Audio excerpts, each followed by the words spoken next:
For those of you who are just joining us here, this was a chase that started in Anaheim. Anaheim PD pulling over this driver in a possibly stolen car around noon here today. Anaheim PD has since pulled off and handed this over to the CHP. They have an airship overhead as well. We are on the eastbound 91 freeway. One person inside. And as we look at these live pictures here from News Chopper 4 Alpha, we see the Toyota Camry here being pursued by those officers. Very dark tint on these windows, but speeds relatively within the range of first at 60, 65, perhaps 75 miles an hour. He keeps moving to the right lane there, so I'm wondering if perhaps he's going to try to exit. This is the Washington Street exit, and he's going to do exactly what he did before. Pretended to exit and then just got right back on. And then if he continues on this 215, it will get him up to the 210. And, of course, eventually, the 215 comes to an end. It becomes the 15. That's the freeway that will lead us to Vegas. Hopefully, of course, we won't have to go that far. But for now, continuing here on the northbound 215 in Colton. Yeah, it looks as if CHP has crept up a little bit here in terms of driving. This guy seems to be, you know, again, weaving in and out of traffic, now hugging the that right side of the freeway, which was unlike what we saw on the 91 freeway not too long ago. So perhaps he will try another one of those maneuvers where he attempts to exit the freeway, but then veers right back on. Yeah, and I think his intention with that is he's trying to trick the police. He thinks if I pretend to exit, they're going to follow me, and then I'll just make this move and get back on the freeway, and then it'll give me some room to get ahead. But he's tried it twice, and it hasn't worked. So we'll see if he tries it again. But he continues traveling here on the northbound 215 at approximately 75 miles an hour. He's now in the San Bernardino area, so he will be coming up to that 210 freeway very soon. So we'll see what he does when he gets there. But if he decides to continue on this 215, he won't be able to take it a lot further because it will become the 15, and eventually it'll go through the Cajon Pass. So we'll see what he does there. He's perhaps exiting here. Let's see. Well, he's doing that again. Same thing again. Well, you know, there's so many vehicles behind him in pursuit now that even if one did follow him, the other three would still be on him. So it seems 3 or 4. I mean, we've seen a number of units there behind him. So this is his third attempt here to play a game of cat and mouse here with the CHP, but it's not working. The driver appeared to be throwing something out of the window. We haven't seen much action from that driver. Windows are up. They are quite tinted, as we see there. Again, so we don't know what may or may not be happening inside. So, again, trying that maneuver yet for a fourth time. Again. Yeah, so, but we have a number of CHP right behind, so they are sticking with this driver here as he attempts to trick the CHP off of the freeway. You know, what we're seeing now with this window rolled down, we can see the driver doesn't even have his hands on the wheel at times. Right now it appears both hands are off the wheel. Well, that's very unsafe. Yeah, that's not wise. Especially at these speeds. Now he just put his hand back up on the wheel. But, and here's to have something. He threw something else continue just to throw now. something out of the car. Carolyn, is it me or is there something on his nose? Yeah, hard to tell. It looks like he is wearing sunglasses, but it's difficult to tell if there's something as well on his nose. We appreciate you being with us here this afternoon. And we want to get back to Eliana because it looks as if Eliana, we need a location on this one. And we just saw yet again, I think this is the 5th attempt to get off the freeway, but now remains back on the freeway. You would want a nice, wide, open street, kind of like the one we have here, with not a lot of traffic and not a lot of cars parked along the side of the road.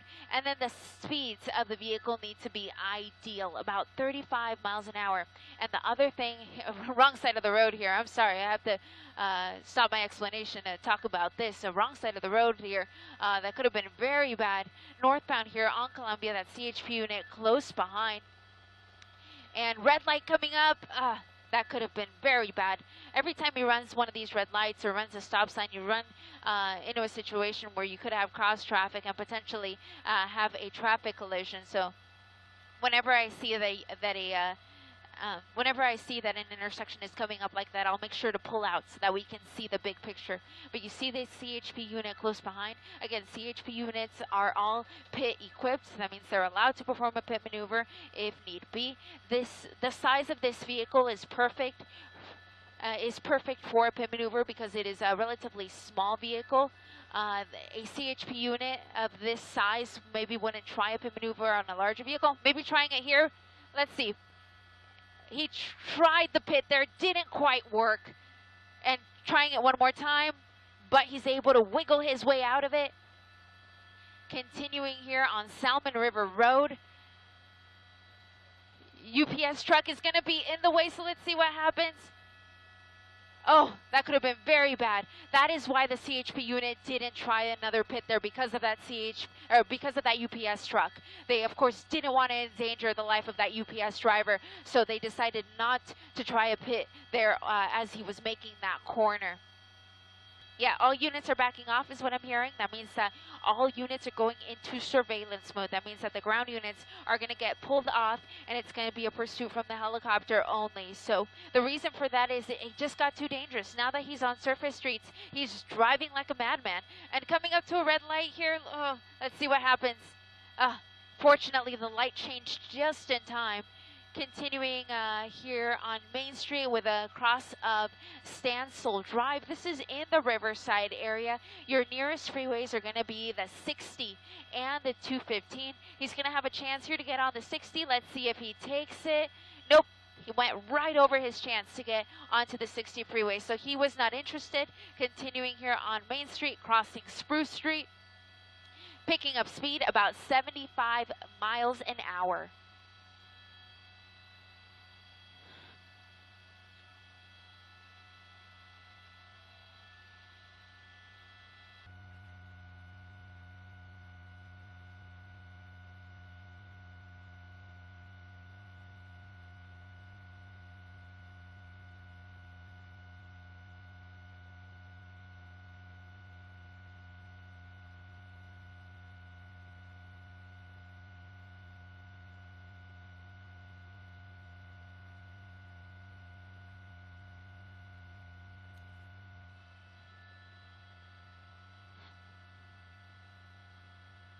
Exiting here, the 60.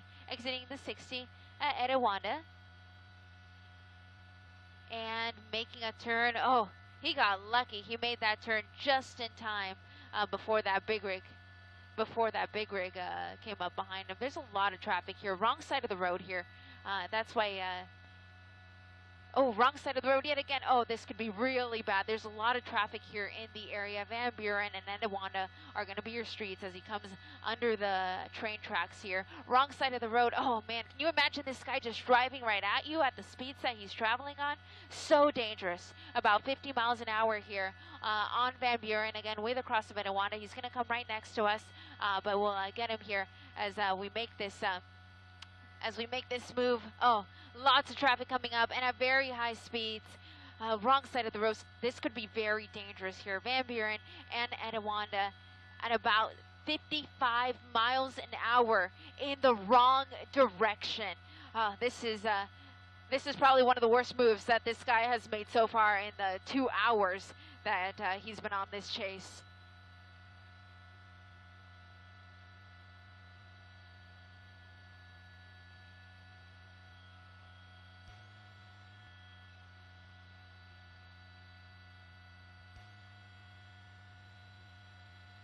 Still on the wrong side of the road. And fortunately, other cars are seeing him. They're stopping. They're slowing down because this guy's not stopping for anyone or anything. Continuing on the wrong side of the road, and really no reason for it, because if you see the other side, the side he should be on, it's really not that slow. Hopefully, he'll be able to get back on the right side of the road here coming up. But for now, continuing wrong side of the road, Van Buren and Belgrave Avenue.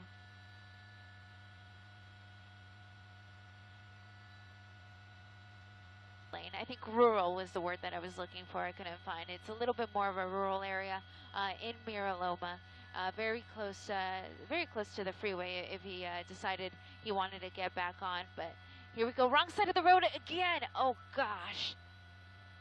And absolutely no reason for it. There's no traffic up ahead on Harupa Road. He very well could stay on the right side of the road, but he has been, for some reason, crossing over to the wrong side and coming up to another stop sign here. Of course, he's not going to stop there. And continuing here, Harupa Road, and losing a little bit of control there. He hasn't hit a spike strip during the course of this pursuit. The police department did try to pit him. The California Highway Patrol attempted 2 pits, but neither one of them worked. And after that, that is when the watch commander decided that it was best to go into surveillance mode, which means that no units are going to be directly behind this guy, just the helicopter overhead. And for a time, it seemed like that worked. This guy really did slow his roll, and he even stopped a few times, completely parked. But something just spurred him to continue driving like a madman, and that's basically where we're at right now. Coming up to the slower moving vehicle. This is a one-way road, Harupa Road, near Marlot Road in Marlot Street rather in Mira Loma. So he's going to go past this slower moving car into oncoming traffic, just kind of weaving in and out. I'm just it's seeing this guy, what he's doing, endangering the general public. It's just so frustrating. It really is just so dangerous to see him do that. And the police department already backed off. They said, you know, we don't want to endanger the general public. We're going to back off. We'll just let the helicopter follow this. But this guy simply, he doesn't care. He's continuing on driving very erratically, not necessarily at high speeds right now, but very erratically, running through every stop sign, running every red light. And of course, one of the most dangerous parts was when he was on the wrong side of the road and was traveling at high speeds for someone who was traveling on the wrong side of the road at approximately 55, 60 miles an hour. Back on Etowanda here, or crossing Etowanda rather, fortunately got that yellow light there. Still on Harupa Road, just past Etowanda. Those are going to be your two majors. And let's see what he does here. May just make a U-turn. So it looks like he's going to go back in the direction that he came. He's stopping next to this vehicle. I don't know if he's talking to someone. It looks like he may be talking to someone. It's unclear whether or not this person knows him. I really hope this isn't a situation where he's going to try to hitch a ride with this person. It seems like that person may have just been recording him. And yet makes another turn.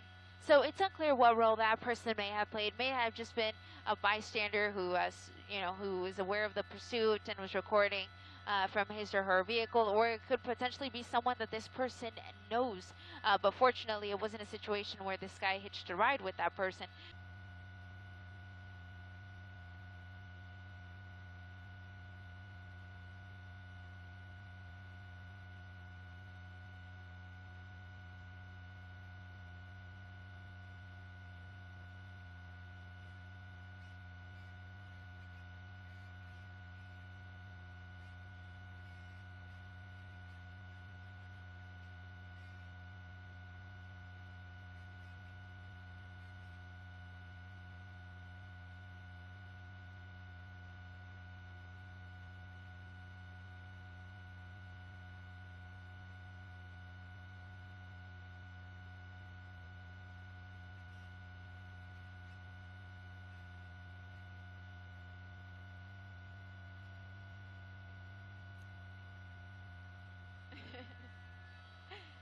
Back with you guys, just communicating with my wonderful pilot, Aldo Bentivenga, who has been keeping us on top of this pursuit the entire time. And we were also communicating with our assignment desk, letting them know our fuel situation. We have about 20 minutes left of fuel. But fortunately, one of the great things about us here at NBC is that we have two helicopters. So we have us in News Chopper 4 Alpha, and then we have my partner Gil Davis in News Chopper 4 Bravo. So Gil is actually launching right now in our direction. And when he arrives on scene, we will be able to pull off, and he'll be able to continue our coverage of this now 2-hour long pursuit that is still here on Etowanda, coming under the 60 freeway. I'm sorry, that's not the right vehicle. They look somewhat similar. It's kind of difficult to tell. He's got a very, nondescript black vehicle, black Toyota, so it's sometimes easy to lose him in the crowd. But as I was saying, News Chopper 4 Bravo is on its way, and we'll stay on this, of course, as long as we can. Etowanda and Mission Boulevard.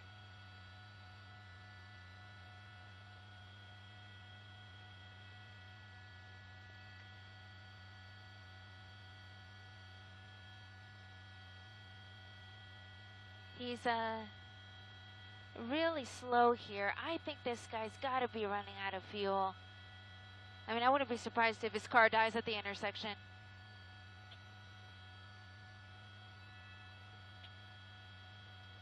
Iberia Street and Etiwanda in Glen Avon is where we have him now. U-turning here. They got him. There we go. I think if Etiwanda and Iberia Street, that's I-B-E-R-I-A, Iberia Street in Glen Avon. Etiwanda and Iberia.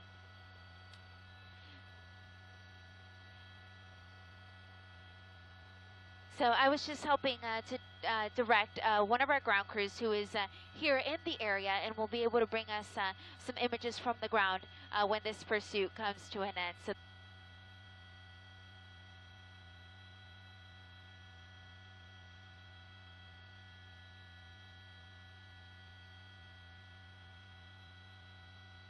okay, coming up to Etiwanda, wrong side of the road. Oh, there was a spike strip. It did not work, and he just missed being hit by that silver vehicle. Wow.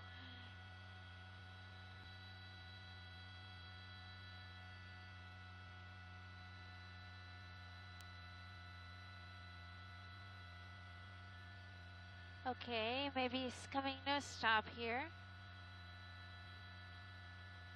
And there he goes. He's running.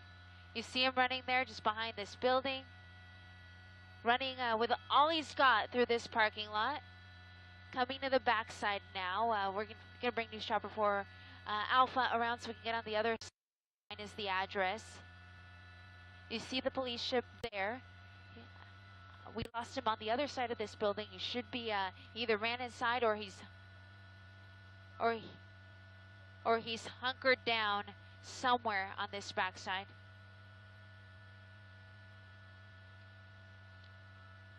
Blue shirt, black pants.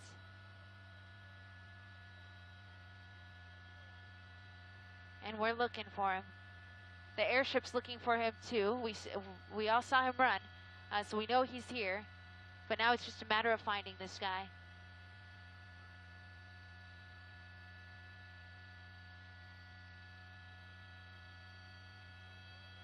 We have just enough to try to... Crime scene, over and over again. Go, go, go.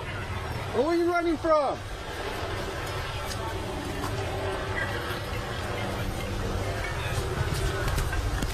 Last time I'm telling you, go behind the units right now. Right now. If I touch you, you're going to jail.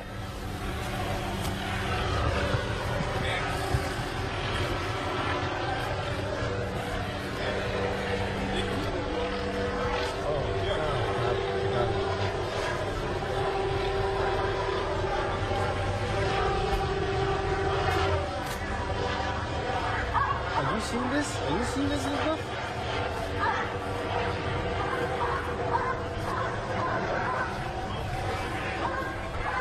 Oh, I was the only one right here. I mean, there's no other station right here. Oh.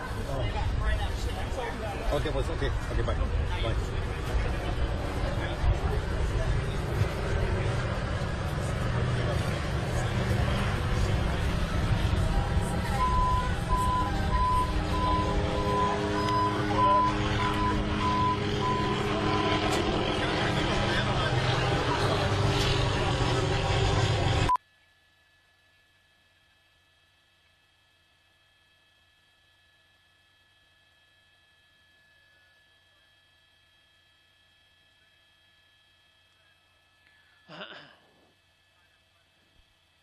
Simon Des, looks like they're going to move the suspect.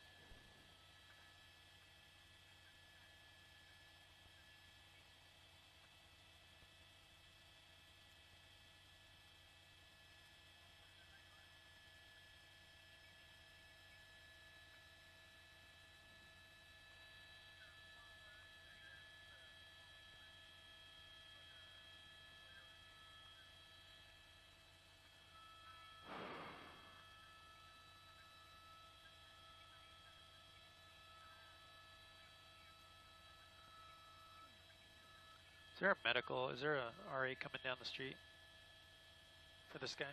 No? Okay.